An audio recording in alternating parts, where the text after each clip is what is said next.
My name is Rebecca Chappell and I'm a junior sustainability consultant at Tanner and Townsend. And we're joined today by Kate Watson, also from Tanner and Townsend.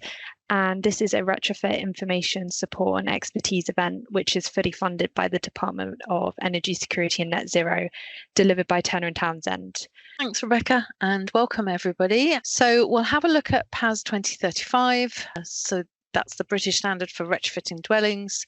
And we'll have a look at how the role of retrofit coordinator fits within that. And then we're going to have a bit more detailed look into what the retrofit coordinator is about and what their role is within PAS 2035. And then at the end, there's some links to other resources that might be helpful around this. So PAS 2035. So PAS stands for Publicly Available Specification.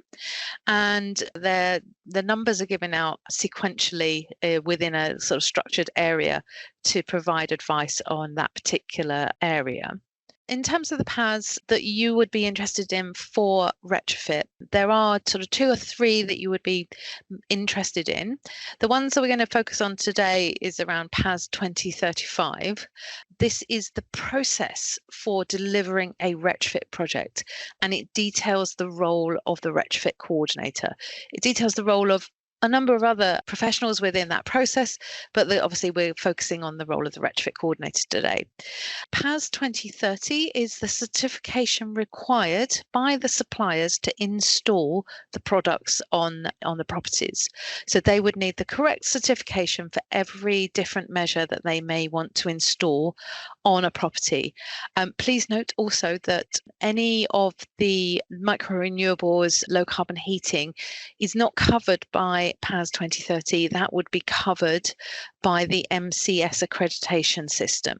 It still comes under the whole PAS 2035 process, but there's a separate accreditation system for them.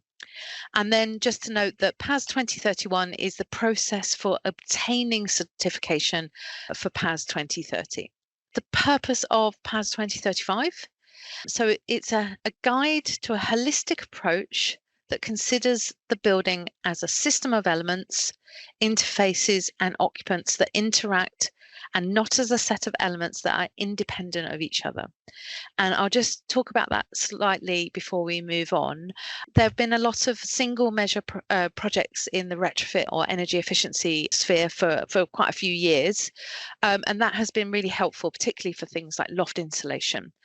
But we need to consider every single house as a whole. So you may have heard the term whole house retrofit. That does not mean you have to do the whole house at the same time. It can do, but it doesn't necessarily mean that. But it does mean let's look at this house in its entirety, and then let's see what we do, what might happen if we do something as a single measure perhaps approach to the house and how it operates. So for example, if you change the windows from, I don't know, box sash original glazing to triple glazing, you are going to change the heat demand within the building. You're probably going to reduce a load of drafts, so you're going to have a more airtight building. That's not to say it is airtight, but it'd be more airtight than it was. And so you may have some differences going on. So you might have got condensation on window panels that might now condense somewhere else, which could potentially lead to, let's say, black mold.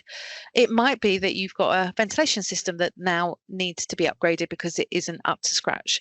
So when we look holistically at a building, we can understand what our impacts, the measures that we make may have to the building, and then how people live within that building as well will also have an impact. So let's have a quick look at PAS 2035. I think we go through these in a bit more detail, so I won't spend too long here. But essentially it's split into 6 sections. So the first is this project inception stage. This is where we work out what our intended outcome is for the work that we are taking out. So if we're doing a government funded program like the Warm Homes programs, whether it's SHF or local grant, our outcomes would be to achieve a minimum of an EPC-C at the end of it. We might have some other outcomes that we want to include as well. You could put that in as a maximum amount of cost for or energy usage per month for the resident. It could be that you're looking for a heat demand outcome as well. There could be some others that you're trying to achieve. So they all get looked at that project inception. The next stage, stage two, is the risk assessment. So this is carried out by the retrofit coordinator, and they will have a look at the properties that are involved and provide a risk of the potential work that could be done, and provide a kind of an assessment of the potential risk of the works that we're proposing to do on those properties. Stage 3 is the dwelling assessment. This will be carried out by a retrofit assessor, not an EPC, domestic energy advisor assessor. They have to have the additional qualification, and that information will come back to the retrofit coordinator, and one of these needs to be done for every single home on your project. Once the information has come back from the dwelling assessment, the retrofit coordinator will have a look at that and will work through some proposals of what could be done for that property to improve it. So they'll develop an improvement option evaluation. So that will kind of look at things like payback, carbon cost effectiveness, other kind of elements that you might want to consider. And they will also develop a medium-term plan. Now, a medium-term plan is a sort of 25-year horizon of how you would get that building from where it is now to a point where we could call it carbon neutral, or the best that could possibly be done on that property for a reasonable amount of money. At that stage, they then agree with the client who will accept the works that are going to take place on that property. So there might be some discussion about what sort of works they want to do, or whether it's appropriate to do one thing rather than another. When you're managing a property portfolio, it's easier to manage that process because you're in charge of the process that's there. When you're working with like the local grant, that is a conversation with the customer. So it may require a slightly different conversation and approach to sell the most appropriate measure for that property. We've got planning and design, so that's partly the planning of what we want to do, but it could also include getting planning approvals. So that's also included in that section. Stage 5 is this one here, where we hand it to the contractor to deliver, and there's a process here where we deliver, test, commission and handover. And then finally we've got stage 6, which is monitoring and evaluation. So ideally we'd want to monitor the installation to see whether it's been successful. That could be through checking bill savings, it could be by putting some data loggers in the site, it could be through a kind of integrated platform that you might want to use as well. You may not do it on every single house. The more you can do it on, the better, but having some understanding of whether you've achieved your outcomes, that intended outcome we looked at stage 1, is really important to understanding whether we've done a good job and getting out of the project what we really wanted to. So there are some roles and responsibilities that sit within PAS 2035. The key one we're going to focus on today is the retrofit coordinator. So they are essentially a project manager for retrofit. So they start at the beginning of our kind of program, the inception stage, and they link together each stage of the process. It's a professional qualification, or it's a qualification, a very clear qualification. It's a sort of equivalent to a year's undergraduate degree, so it's quite involved. And they are professionally accountable for protecting the homeowner and the public interests. And that is written into the PAS 2035. We've got retrofit assessors. As I said, this is a DEA, domestic energy assessor, who also undertakes a occupancy evaluation of the property. So there is an additional requirement than just having that DEA qualification to do this role. The retrofit designer could be a number of different people, for example, an architect, but they have to have the right sort of design qualification. That means that they can have a look to see whether any of the measures that we're installing could pose a particular risk, or the combination of the measures we're installing could pose a risk, and design details appropriately. We also have the retrofit installer, so they will install the measures in the property. Sometimes the retrofit designer might also be the retrofit installer if they are the best people for the role. Again, if we're doing kind of one measure install, and we do sometimes, it might be that the retrofit installer can do that. As we increase the number of measures, increase the number of interactions, we're increasing the risk involved in a retrofit project. And therefore we need somebody with slightly different qualifications to take charge of that. Finally, there's the retrofit evaluator. As I understand, there's still not a particular role in place to be a retrofit evaluator, but your retrofit coordinator can do some of the roles, and it might be that you can procure other people to support on an evaluation of the success of a retrofit project. Okay, let's have a look in more detail at the retrofit coordinator. So it's a person who's qualified as a specialist retrofit project manager, taking overall responsibility for all retrofit advice delivered in connection with domestic retrofit projects, overseeing the assessment of dwellings, the identification, specification, and evaluation of energy efficiency measures for installation at a given dwelling as a single project in accordance with PAS 2035. So, it's really important that we understand that the role is to protect the client and the public. They are working on behalf of the client and the public, and they need to make sure that we're considering the best interests of the client and the public. So when we're looking at public spending as well, that's like making sure that we are doing the best for the project that we can with the money available that's coming from the public purse. So it's sort of got that wider remit as well. And they should be held to account for managing that process. So if we have a look on this slide, we've kind of got a number of different ways we could work with a retrofit coordinator. So we'll start at the left. We've got a client employed retrofit coordinator. So that's somebody that's done the retrofit coordinator training and works directly for, is employed by the client. So there, you would hope in that instance that they would absolutely have the best interests of their employer at heart and want to make sure that everything that's being done is done to the best of their ability. There aren't that many retrofit coordinators, I think, that are working as retrofit coordinators in the client organisation, although I do know that there are quite a few people that have that retrofit qualification as a client to help them understand and enable conversations to take place. Next along, we've got an independent retrofit coordinator, so that would be procured and would be working directly for the client and supporting them with delivery. You would expect the client to instruct, and you would expect them to represent the client in that manner without any conflict of interest. In the middle here, we've got a retrofit coordinator that's employed by a managing agent. So you may have a managing agent that's looking after the whole delivery journey. So that could be starting with potentially doing resident engagement or resident sign-ups, lead generation type stuff, all the way through to completion. There is a bit of autonomy there, but again, they are working outside of the direct client employment or of direct management of the client, because they're working for a third party who is working for the client. So there is now some ability for perhaps a little bit of conflict of interest to potentially come into play if the retrofit coordinator spotted something that maybe didn't fit within the delivery proposals or the costings that a managing agent had put in place. So it could cause some friction there.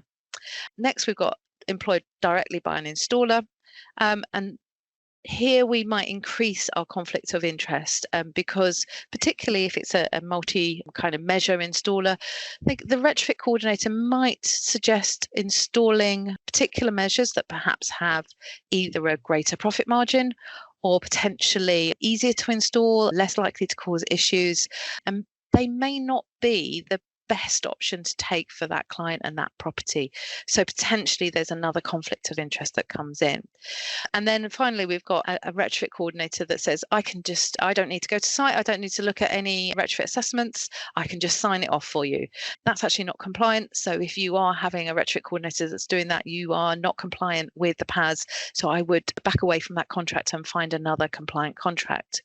I just want to highlight that, when we talk about conflict of interest, we're not saying people will be doing things incorrectly, but it is worth understanding what that conflict of interest could be, so that you can have that conversation honestly with your contractor, your managing agent, your retrofit coordinator, and make sure that you're getting the best that you want for your residents and to deliver the work that you're trying to achieve.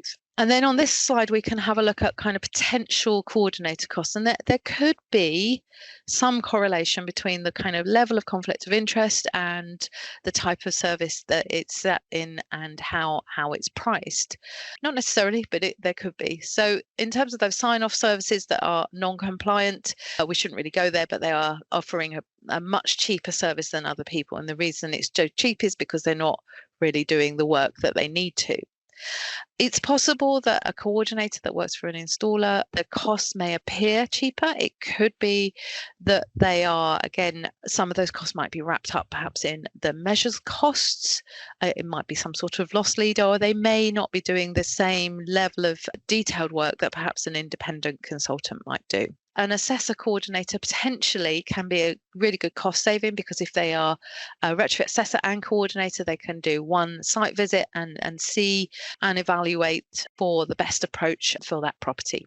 We've then got our employee retrofit coordinator. I mean, obviously there are overheads that we need to consider in employing a retrofit coordinator and the amount of work that we've got coming through, but that could be a reasonable position to have somebody on board to do that role. And then we've got kind of chartered professionals and specialist consultants. So these could be engineers, it could be architects that also have those qualifications. And again, it could be that they are the right person for the role, depending on the type of property we're looking at, the amount of design that's involved with it.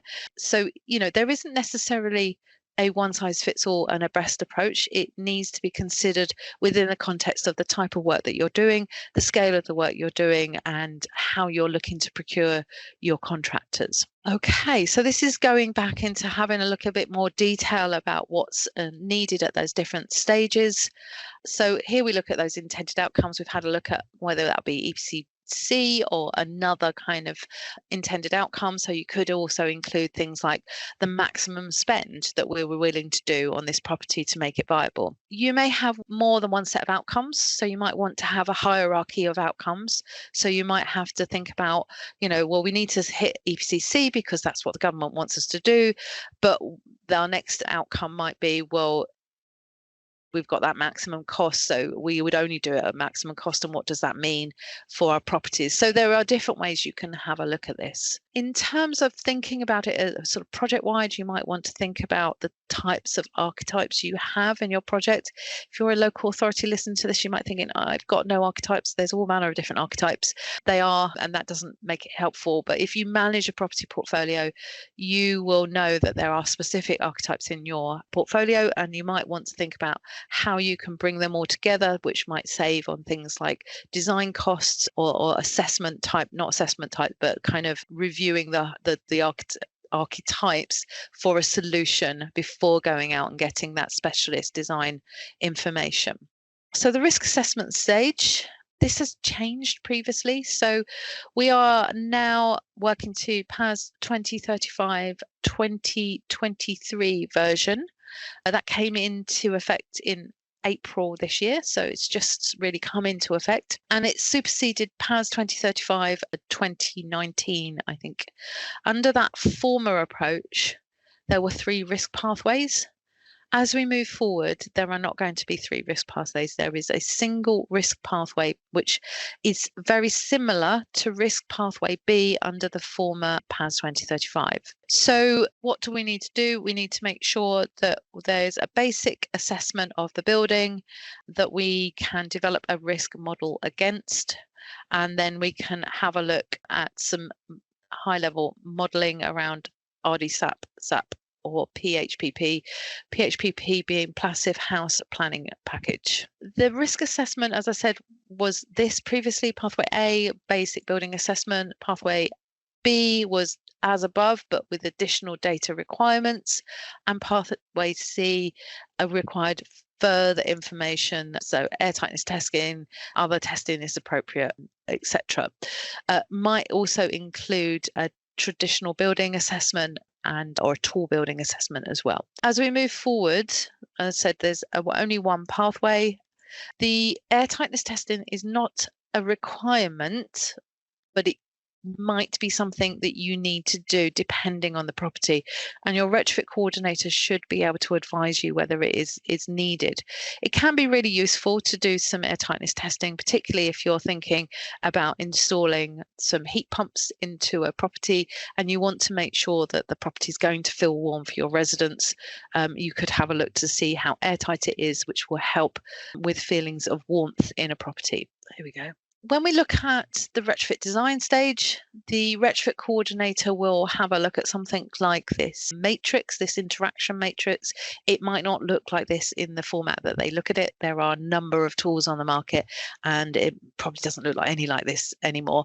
But just to sort of go through this, we've got the same measures listed across the top as we have down the side. Where we have green squares, those measures don't interact with each other, so we don't have an issue there. Where we have red squares, the measures are incompatible. So an example might be where we have double glazing and we have triple glazing. You wouldn't have both probably in the same window, so the assumption is that they would be incompatible. And then we've got yellow and orange squares. So the yellow squares are where the building elements connect physically, and then your orange squares are where they may interact in other ways. So I can't think of anything at the moment, but perhaps something around where you may put in an air source heat pump and you might be wanting to look at ventilation at the same time.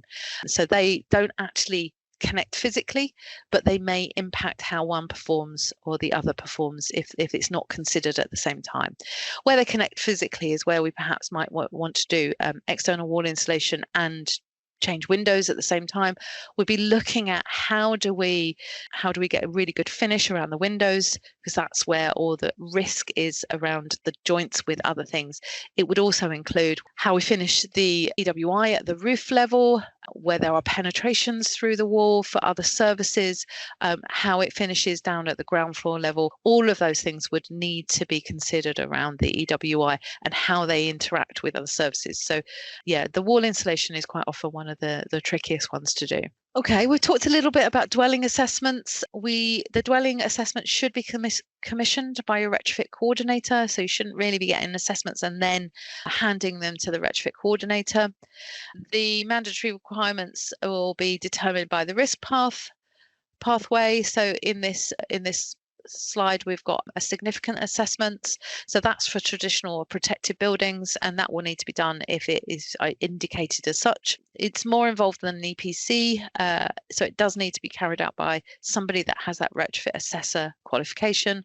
Every dwelling needs to be assessed. The correct information data needs to be collected, and that needs to be signed off by the retrofit coordinator as being an appropriate retrofit assessment for that building. We've talked a little bit about planning and design, so that we've talked about the options evaluation, improvement option evaluation, and longer term, medium term plan. So I will mention very briefly on the improvement option evaluation, we talked about carbon cost effectiveness. So the first measure that you'll do on every property will have the highest carbon cost effectiveness. Now, it might not save the most amount of energy, but it will have the highest carbon cost effectiveness. So for the value of the money you're spending, it will have the biggest impact. The more you upgrade a property, the less carbon you're going to save over time, because you've already made upgrades. So you've already made a dent into that. So it's not always necessarily the cheapest makes the best income, or the most expensive makes the best outcome. It can be based on the sequence of events, that sequence of upgrades that are taken, and that's why you have to have a look at these different options against costs, the disruption, the carbon saving, the payback period, and so that you can get a really good understanding of how, what is the best route for you. Okay. Again, this is quite an old format that was developed a few years ago by the Retrofit Academy, and I think people like CoreLogic and ECMK and various others may provide different examples of how they support retrofit coordinators to deliver this work. But it develops this kind of, you've got a load of options down here, and you have cost, and it would calculate sort of things around probably disruption levels. These little ticks would be disruption levels. So it really helps you understand that process of sequencing. We'll move on though. And then you've got this medium-term plan. It's that 25-year horizon. So it's recognizing that we can't necessarily go from where we are now to having this sort of carbon neutral, carbon positive house, or the best outcome we have for that particular property. It will look at how we can sequence different retrofit programs so that you could have that aligned potentially to an asset renewal program, or you could bring things forward in your asset renewal program in order to upgrade it. It looks at your building individually, so you shouldn't have anything on your medium term plan that is not appropriate for that building type. So ideally you wouldn't want to see any cavity wall insulation on a solid wall property. It can help with sequencing a staged approach to retrofit, and it helps you identify future trigger points. I mean, that is particularly helpful when you've got an owner occupier not having a managed estate, and all of this information will need to be lodged on the data warehouse that's managed by Trustmark. We talked a little bit about installation. So the retrofit coordinator needs to provide oversight of the works. One of the key elements here is that they are responsible for the design of the retrofit, and that includes the materials that are used.